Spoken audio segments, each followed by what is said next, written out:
नमस्कार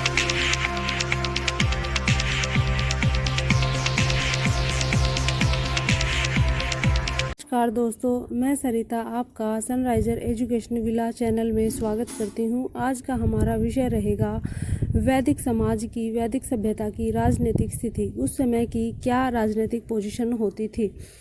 तो आइए शुरू करते हैं। ऋग्वैदिक समाज कबीलाई व्यवस्था पर आधारित था। किस पर आधारित था? कबीलाई व्यवस्था पर आधारित था। ठीक है। ऋग्वैदिक लोग जनों व कबीलों में विभाजित होते थे और कबीले का एक राजा होता था जिसे गोप कहते थे। गोप कहना किसको? राजा को। कौन से राजा को? कबीले के सरदार को। आपको ध्यान हो, एक मूवी आई थी धर्मात्मा फिरोज खान और हेमा मालिनी की। उसमें हेमा मालिनी एक कबीले से संबंध रखती थी और कबीले के सरदार को उन सब का वो मंजूर नहीं था। उन्हीं के किसी साजिश की वजह से हेमा मालिनी की डेथ हो गई थी। मतलब कहने का मतलब ये है कि आपने मतलब समझने के लिए वो कबीले का सरदार होता था। उस सरदार को मतलब राजा कहते थे और उस समय में उस राजा को गोप कहते थे। गोप कौन हुआ? कबीले के राजा को गोप कहते थे। और कबीला क्या था? उस समय की समाज में प्रचलित व्यवस्था थी, समाज को वितरित करने की व्यवस्था थी। ठीक है। ऋग्वैदिक लोग जन व कबीलों में विभाजित होते थे। जन मतलब थोड़ा छोटा संगठन, कबीला थोड़ा सा बड़ा। इसके बाद आर्यों को पंचजन भी कहा गया है। आर्यों को पंचजन कहा गया। क्यों कहा गया? क्योंकि इनके 5 कबीले होते थे। 5 कबीले होने की वजह से आर्यों को पंचजन कहा गया। पंचजन किसे कहा गया? आर्यों को। क्यों कहा गया? इनके 5 कबीले थे। 5 कबीले कौन से हुए? अनु, द्रुहु, पुरु, तुर्वसु तथा यदु। ये 5 हो गए। अनु, द्रुहु, पुरु, तुर्वसु तथा यदु। ये कौन है? ये 5 कबीले हैं। किसके हैं? आर्यों के। इसलिए इनको पंचजन भी कहा गया। नेक्स्ट पॉइंट, ऋग्वैदिक काल में राज्य का मूल आधार कुल था। यानी कि ऋग्वैदिक काल में जो समाज की इकाई शुरू होती थी वो परिवार से होती थी। परिवार को कुल कहते थे, कुल या परिवार। और परिवार के मुखिया को कहते थे कुलुप अथवा गृहपति। यानी कि घर का सबसे बड़ा, घर का पति, घर की रक्षा करने वाला या घर का दायित्व जिसके पास है वह गृहपति। कुल बोलेंगे तो कुलुप, और अगर परिवार बोलेंगे तो गृहपति। यानी कि कुल और परिवार, उसके मुखिया को कुलुप या गृहपति कहा जाता था। और कुलों के आधार पर ग्राम का निर्माण होता था। यानी कि जैसे हमारा एक मोहल्ला होता है, कई परिवार एक जगह रहते हैं, वो एक मोहल्ला होता है, तो उसमें उसको बोलते थे ग्राम। ठीक है। कई कुल एक आधार पर एक साथ जब होते थे तो ग्राम का निर्माण होता था और जिसका प्रमुख होता था ग्रामीणी। यानी कि ग्राम का जो मुखिया रहेगा वो रहेगा ग्रामीणी। और अनेक ग्राम मिलकर एक विश्व बनाते थे। जैसे कि हमारे कई मोहल्ले मिलकर एक शहर बन जाता है, जैसे कि अपना चरखी दादरी। ठीक है। तो उसे बोलते थे विस, और विस का प्रधान होता था विस्पति। ठीक है। विस का प्रधान होता था विस्पति। जैसे हमारे नगर पालिका है तो उसका चेयरमैन होता है। इस टाइप से विस से जन बनता था, जो कबीलाई संगठन था। विश से क्या बनता था? जन बनता था। जैसे कि अलग अलग विश बनने से एक जन बन गया, यानी कि अलग अलग डिस्ट्रिक्ट इकट्ठी होकर एक राज्य बन गया।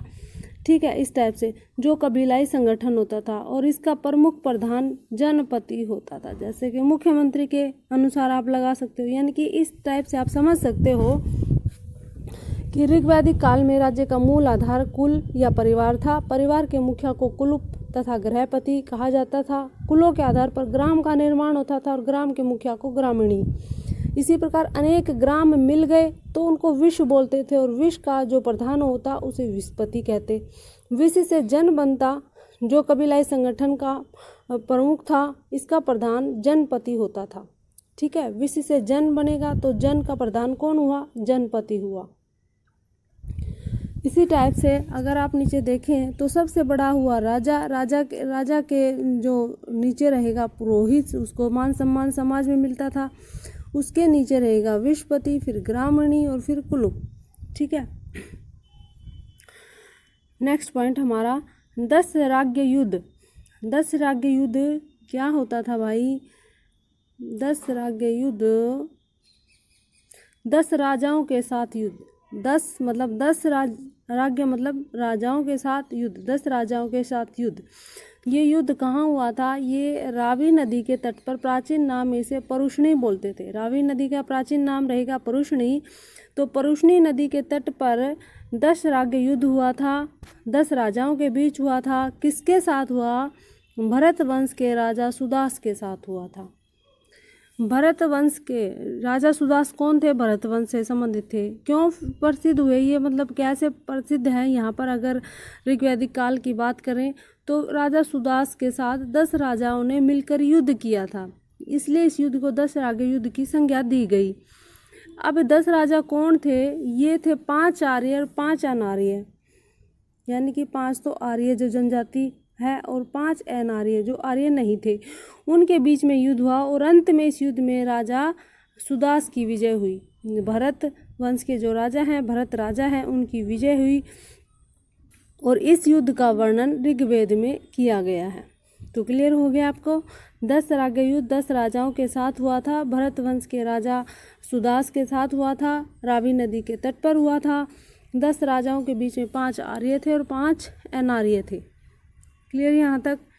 इसके बाद है, इस प्रकार आर्यों की प्रशासनिक इकाइयाँ 5 भागों में बटी हुई थी। देखिए 5 कबीले थे और 5 ही प्रशासनिक इकाइयाँ। प्रशासनिक मतलब प्रशासन कैसे चलता था, राज्य कैसे चलता था, उसकी 5 श्रेणियाँ होती थी। वो अभी हमने डिस्कस किया था ऊपर। सबसे नीचे की जो इकाई थी, छोटी इकाई थी कुल, फिर ग्राम, विश्व, जन और राष्ट्र, यानी कि अंत में राष्ट्र रहेगा आपका। अगला पॉइंट हमारा, आर्यों की प्रशासनिक इकाइयाँ 5 भागों में बटी हुई थी। अब प्रशासनिक इकाइयों का मतलब क्या है कि प्रशासन कैसे चलता था, प्रशासन को चलाने के लिए कौन कौन से भागों में विभाजित था, उस कार्य को देखने के लिए।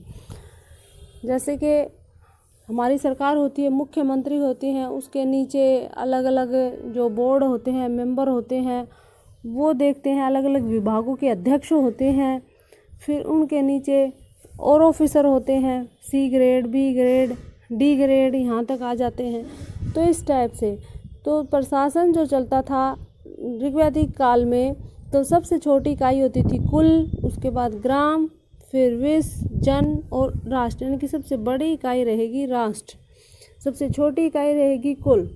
ठीक है। राज्य तंत्रात्मक शासन प्रणाली मौजूद थी और साथ ही गणतंत्र भी। देखिए राज्य तंत्र भी मौजूद था और गणतंत्र भी मौजूद था, दोनों ही प्रणालियों का मिक्स होता था।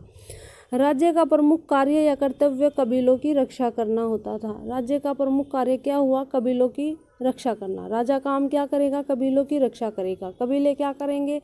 राज्य को चलाएंगे, उसको व्यवस्थित रखने का कार्य करेंगे। इस काल में अनेक जनतांत्रिक संस्थाओं का विकास हुआ।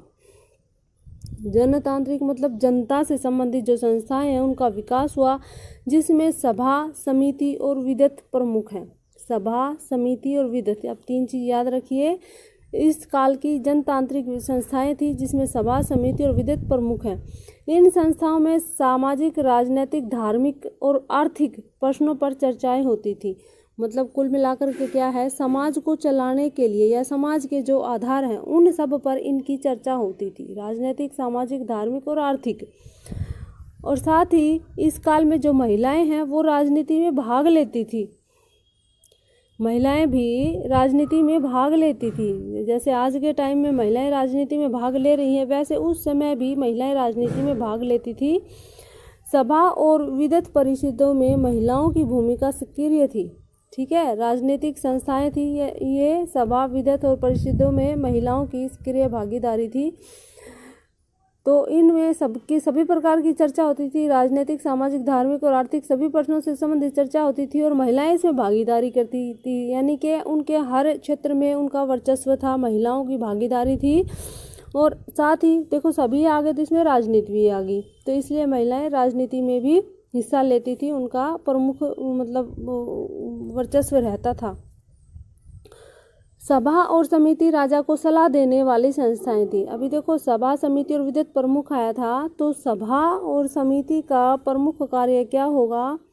सभा और समिति का प्रमुख कार्य रहेगा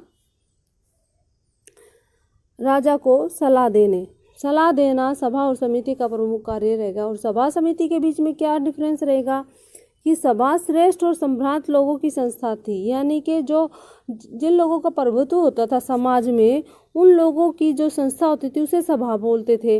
और समिति किसको बोलते थे? सामान्य या आम जन जो संगठन बनाएंगे उसे समिति बोलेंगे। देखो, सभा और समिति दोनों का कार्य हो गया राजा को सलाह देना। सभा श्रेष्ठ और सम्राट लोगों की संस्था थी और समिति इसके उलट थी, यानी कि सामान्य लोगों की संस्था थी। समिति केंद्रीय राजनीतिक संस्था भी कहलाती थी। अब समिति सामान्य लोगों से बनी हुई थी, इसका मतलब ये नहीं था कि इसकी कुछ वैल्यू नहीं थी। ये प्रमुख राजनीतिक संस्था थी और इसका कार्य प्रमुख राजनीतिक संस्था होगी तो यानी कि राजनीति का जो प्रमुख जो कार्य है, जो निर्णय है, वो इसी को लेने होते थे। जैसे कि राजा की नियुक्ति, भाई किस राजा को हम नियुक्त करेंगे, कौन हमारा राजा होगा, या उसको कैसे हटाया जाना है, भाई वो अच्छा नहीं है, ठीक से काम नहीं कर रहा तो उसको हटाना भी है। यानी कि कुल मिलाकर के जो सामान्य लोगों की समिति थी, सामान्य लोगों का जो संगठन था, इसका राजा के ऊपर पूरा नियंत्रण होता था। यानी कि राजा की नियुक्ति से लेके उसको पदच्युत करने तक का अधिकार किसके पास था? समिति के पास था। और विदत क्या हुई? विदत है आर्यों की प्राचीन संस्था। तीनों चीजें क्लियर हो गई आपकी। सभा, समिति और विदत, ये क्या हैं? ये 3 टाइप की संस्थाएं हैं जो ऋग्वेद काल में प्रचलित थी और इन सभी में महिलाओं की भागीदारी सुनिश्चित थी। ठीक है, सभा श्रेष्ठ लोगों की हो गई, समिति सामान्य लोगों की हो गई। और सामान्य लोगों की हो गई, लेकिन कार्य इसका श्रेष्ठ होता था, यानी कि राजा को उसके पद पर बनाए रखना, उसके पद पर बने रहने देना या उसको पद से हटाना। ठीक है, और विदत क्या हो गई? आर्यों की प्राचीन संस्था हो गई। क्लियर? और इस तरह इन सब में भागीदारी करती थी, ये भी क्लियर हो गया। नेक्स्ट पॉइंट कि राजा भूमि का स्वामी नहीं होता था, यानी कि राजा है तो इसका मतलब भूमि उसकी है, हम ये मान के दिमाग में बिठा के चले। लेकिन ऋग्वेद काल में ऐसा नहीं था, राजा भूमि का स्वामी नहीं होता था, जबकि भूमि का स्वामित्व जनता में नहीं था। यानी कि भूमि किसके पास रहेगी? भूमि जनता के पास रहेगी। भाई जनता उस पे खेती करती है, क्या करती है क्या नहीं करती है, वो भूमि जनता के स्वामित्व, यानी कि स्वामी कौन हुआ? जनता हुई। राजा भूमि का स्वामी नहीं होता था। क्लियर यहाँ तक? नेक्स्ट पॉइंट हमारा कि बलि एक प्रकार का कर था। बलि, जिसको आज के समय में हम बोलते हैं कि पशु बलि, बलि को लेकर के दिमाग में यही आता है कि पशु बलि। लेकिन ऋग्वेद काल में बलि का मतलब क्या था? कर था। कर मतलब टैक्स, जो हम आज देते हैं, नगर पालिका टैक्स देते हैं, इनकम टैक्स देते हैं, वेल्थ टैक्स देते हैं, इस टाइप से। तो उस समय ऋग्वेद काल में या वैदिक काल में हम टैक्स को क्या बोलते थे? बलि बोलते थे। और ये किस प्रकार का टैक्स होता था? ये प्रजा द्वारा स्वेच्छा से राजा को दिया जाता था, यानी कि अपनी इच्छा से प्रजा राजा को देती थी। राजा कोई जबरदस्ती नहीं करता था, राजा ने कोई इसके नियम कानून नहीं बनाए हुए थे, प्रजा अपने आप राजा से देती थी। देखो कितनी अच्छी प्रजा थी और कितने अच्छे राजा थे। राजा के हाथ में कुछ भी नहीं, राजा जनता का और जनता राजा की। और राजा को जब ये टैक्स दिया जाता था तो राजा का भी क्या दायित्व होता था? फिर इसके बदले राजा उनकी सुरक्षा की जिम्मेदारी लेता था कि भाई ये मुझे कमा के दे रहे हैं, मुझे टैक्स दे रहे हैं, तो मेरा भी दायित्व बनता है। तो इसलिए राजा अपनी प्रजा की रक्षा करता था। राजा नियमित या स्थायी सेना नहीं रखता था, क्योंकि प्रजा राजा की थी, राजा प्रजा का था, कोई डर भय नहीं था। ठीक है, प्रजा से कोई खतरा नहीं था, इसलिए राजा को रेगुलर या नियमित तौर पे या परमानेंट कोई सेना रखने की आवश्यकता महसूस नहीं होती थी।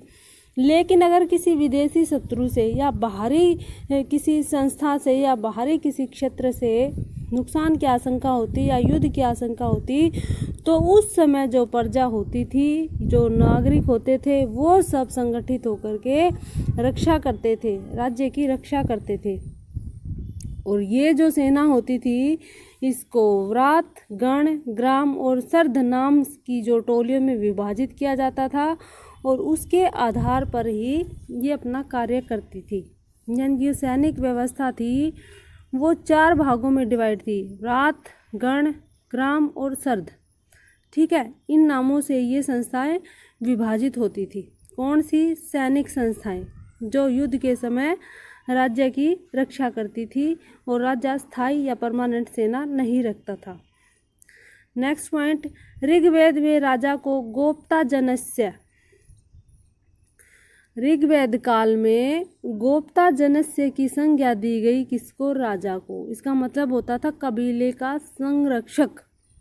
ठीक है, और पुराभेता की भी संज्ञा दी गई, अर्थात नगरों पर विजय पाने वाला। ये वर्ड आप अलग अलग वर्ड हैं, इनको ध्यान रखिए, क्वेश्चन में आ सकते हैं, किसी भी एग्ज़ाम में आ जाएं तो आपको याद रहेंगे, तो आपका 1 नंबर है वो पक्का हो जाएगा अगर आपने ध्यान से सुना है तो गोप्ता जनस्य का मतलब हुआ कबीले का संरक्षक, पुराभेता का अर्थ हुआ नगरों पर विजय पाने वाला। ये किसको कहे गए हैं? ये राजा के लिए इन शब्दों का प्रयोग किया गया है। कौन से काल में किया गया है? ऋग्वेद काल में किया गया है। उम्मीद करती हूँ आपका आज का वैदिक काल का राजनीतिक स्थिति का ये टॉपिक पसंद आया होगा।